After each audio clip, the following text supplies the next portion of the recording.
So my research has been focused more on, after finding out these things that actually corresponded to my own experience, I tried to understand now where in everyday life, in our normal experience, do we feel really happy? And to start those studies about 40 years ago, I began to look at creative people, first artists and scientists and so forth, trying to understand what made them feel that it was worth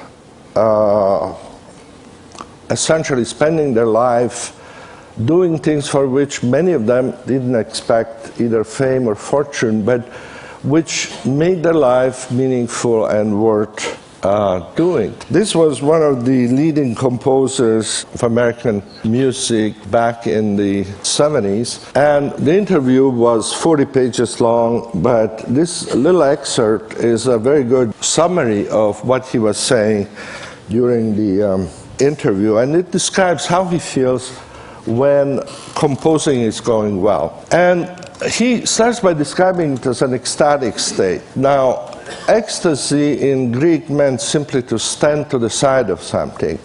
And then it became essentially an analogy for a mental state where you feel that you are not doing your ordinary everyday routines. So ecstasy is essentially a stepping into an alternative reality.